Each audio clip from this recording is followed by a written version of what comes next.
नमो नारायण, जय महाकाल, जय मां बगलामुखी। सभी मेरे दर्शकों का बहुत बहुत स्वागत है। आशा करता हूँ आप सभी लोग अच्छे होंगे, आनंदित होंगे, आपकी आध्यात्मिक उन्नति आगे बढ़ रही होगी। आज किसी कारणवश से मैं अपने वीडियो को बाई फेस नहीं बना पा रहा हूँ। कल से फिर से वीडियो बाई फेस आएंगी। आप सभी लोगों को इंतजार ना करना पड़े, इसके लिए मैं आज फिर से आपके सामने हाजिर हूँ एक नई वीडियो को लेके, नए टॉपिक को लेकर। और ये टॉपिक है कि 12 ऐसे संकेत जिसको आसानी से समझ के, इन 12 इशारों को समझ के आप पकड़ लेंगे भूत, यानी अपने घर में आप बुरी शक्तियों के बारे में आसानी से पता लगा लेंगे और खुद को इनसे दूर भी कर सकते हैं। कैसे पहचाने इन नकारात्मक बुरी शक्तियों में? देखिए, कई बार ऐसा होता है कि आपके घर में किसी भी प्रकार की नकारात्मक शक्ति होती है, लेकिन आप उससे बेखबर रहते हैं, आप उसे पहचान नहीं पाते हैं। ये जो नकारात्मक शक्ति होती है, न केवल आपके घर बल्कि आपको भी नुकसान पहुंचा सकती है। कुछ ऐसे तरीके हैं जिनसे आपको आसानी से ये पता लग जाएगा और आप उन बुरी शक्तियों को पहचान भी पाएंगे।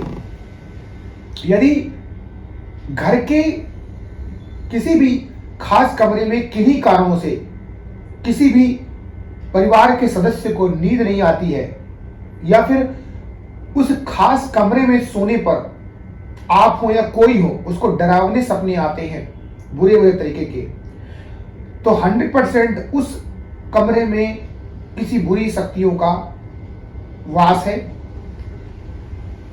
ऐसे में आपको किसी अनुभवी इंसान से, किसी पंडित से, किसी ज्योतिषी से, भगत से, ओझा से उस कमरे को शुद्ध कराना चाहिए। इससे वो बुरी शक्ति मुक्ति पालेगी। अन्यथा वह नकारात्मक शक्ति धीरे धीरे आपके परिवार के सदस्य को या आपको या किसी को भी जकड़ सकती है, परेशानी पहुंचा सकती है। इन बुरी शक्तियां जो होती हैं, उनको पहचानने के लिए किसी प्रकार की आपको मशीन की जरूरत नहीं है। कई ऐसे लक्षण मिलते हैं जिन लक्षणों को केवल आपके पालतू जानवर जो होते हैं वही बता सकते हैं, क्योंकि ऐसे पालतू जानवर बहुत जल्दी इन चीजों को पकड़ लेते हैं, क्योंकि आपसे ज्यादा उनके अंदर सेंसिटिव पावर होता है। तो ऐसे में जब भी आपके घर में कोई कुत्ता, बिल्ली, उसका व्यवहार अचानक से बदल जा रहा हो, तो आप समझ जाइए कि यह नकारात्मक ऊर्जा की मौजूदगी का संकेत है। ठीक है, तो कोई भी जो भी योनि होती है, जैसे इंसान है वो भी एक बार मरकर जन्म लेता, उसी तरीके से भूत प्रेत भी एक योनि होती है जो अपनी आसपास हमें मौजूदगी का एहसास कराते हैं। लेकिन इन मौजूदगी में हमें नहीं जाना है, हमें इनसे बचना है कैसे भी, किसी भी तरीके से। जब भी आपके घर में कोई भी ऐसी अजीब सी बदबू आपको लगे जो कुछ असामान्य हो, सामान्य नहीं होती है, किसी तरीके की कोई अजीब सी गंध आ रही है, तो ये संकेत होता है कि आपके घर में नकारात्मक ऊर्जा है। अगर आपने अपने घर में किसी भी खास स्थान पर कोई चीज संभाल कर रखी हो, लेकिन उसके बाद ढूंढने पर वो ना मिले, और यही चीज आपके साथ अगर कई बार हो जाए, यानी एक बार तो हो सकता है कि आपके परिवार के किसी सदस्य ने यह चीज उठा ली हो, कहीं रख दी हो, लेकिन बार बार अगर यह चीज हो रही हो तो आपको सावधान और सतर्क रहने की आवश्यकता है। ये नकारात्मक ऊर्जा का वास है।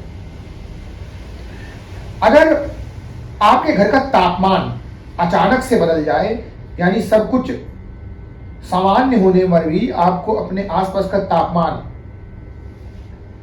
कम महसूस होने लगे, आपको गर्मी में अचानक ठंड का अनुभव होने लग जाए, तो ये भी सही नहीं होता है। ठीक है, जब भी आपके घर में नकारात्मक ऊर्जा होगी तो नकारात्मक चीजें रिजल्ट देंगी, और सकारात्मक होगी तो सकारात्मक देगी। जब भी किसी भी कमरे में, अगर आपके वहां बहुत ज्यादा कमरे हैं, बड़े कमरे हैं, बड़े ज्यादा है, लेकिन किसी भी कमरे से अगर आपको रोने की आवाज सुनाई देती है 12 बजे के बाद, तो वहां पर कभी नहीं जाना चाहिए उस कमरे में। वहां किसी भी प्रकार का आवामंडल मौजूद हो सकता है। आवामंडल अदृश्य शक्तियों का भी होता है, आपका भी होता है। यह नकारात्मक आवामंडल है। जब भी बुरी शक्तियां आपके इर्द गिर्द होती हैं तो अपने अनुभव जो होते हैं वो खुद करवा देती है। अभी जितने भी मैंने चीजें बताई, ये अनुभव आपको खुद से होंगे और अपनी ताकत का अनुभव भी वो आपको करवाएगी।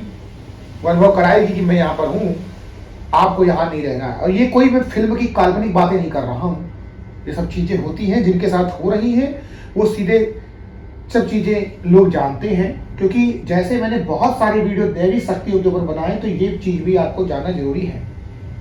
इस साधना में और इस अध्यात्म में केवल देवी शक्तियां ही नहीं है, यहाँ पर नकारात्मक शक्तियां भी हैं। और जब तक नकारात्मक शक्तियां आपके अंदर से नहीं हटेंगी, आपके घर से नहीं हटेंगी, पूजा पाठ आपकी व्यर्थ चली जाएगी। आप जितना भी भोग लगाएंगे सब नकारात्मक शक्ति ग्रहण कर लेगी।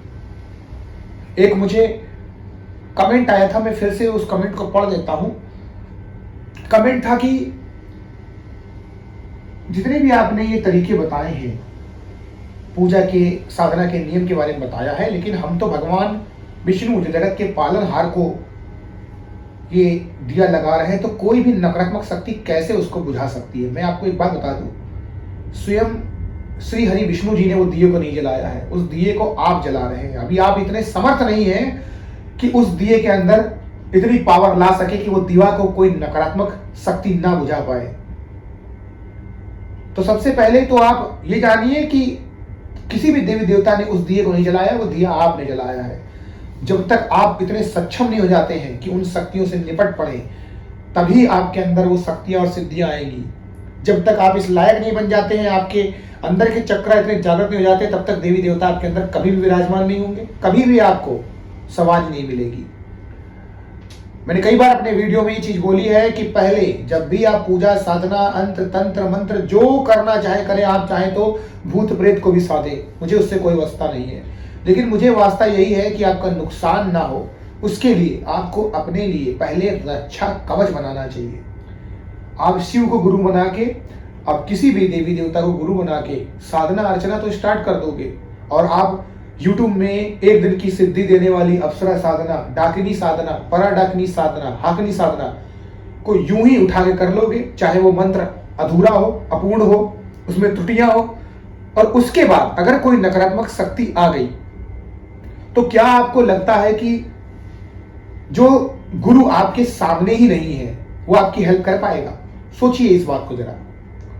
बाकी कुतर्क करने में अगर कोई आएगा तो उसको 50 जितने भी अच्छा बोल लो, वो बुरा ही लगेगा लोगों को। सब हर चीज का कमेंट करने के लिए तैयार रहेंगे, लेकिन सच यही है कि आपको पहले अपने आप को उस लायक बनाना चाहिए। इसीलिए अगर आपका मार्ग केवल भक्ति का है, अगर आपका मार्ग केवल मोक्ष का है, तो आप किसी को भी गुरु बना सकते हैं। तब तो आपको किसी भी प्रकार के साधना की भी जरूरत नहीं है। आप राम राम जपिए, इसी में ही काफी। और हम तो कहते हैं राम भी नहीं, मरा मरा जपिए, और हम तो कहते हैं मरा भी नहीं, सिर्फ रा जपिए, वो भी पूर्ण है।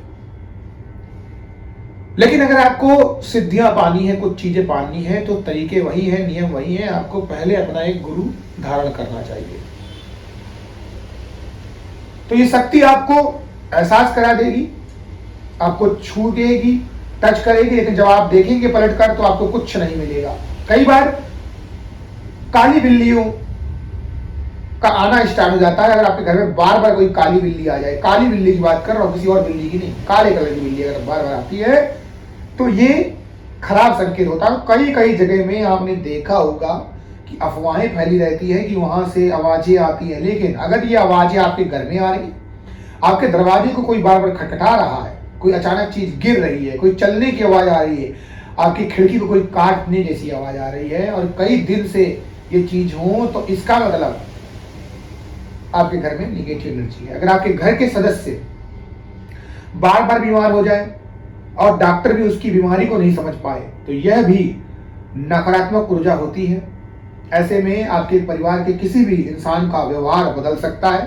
छोटी छोटी बातों पे वो आपसे लड़ने लगेगा, तो ये भी नकारात्मक ऊर्जा का संकेत होता है। सो ऐसे कई सारे पॉइंट होते हैं जिससे आप समझ सकते हैं कि नकारात्मक ऊर्जा का संकेत है। इनको सही करिए, ये संकेत आपको खुद बता देते हैं। अगर आपको भी ऐसे कोई संकेत मिल रहे हैं तो प्लीज़ इसका उपचार कराइए, अच्छे किसी इंसान से मिलिए जिससे आपकी ज़िंदगी सही प्रकार से चले। आप सभी लोगों का कल्याण हो। नमो नारायण, जय महाकाल, जय बाबा बगलामुखी।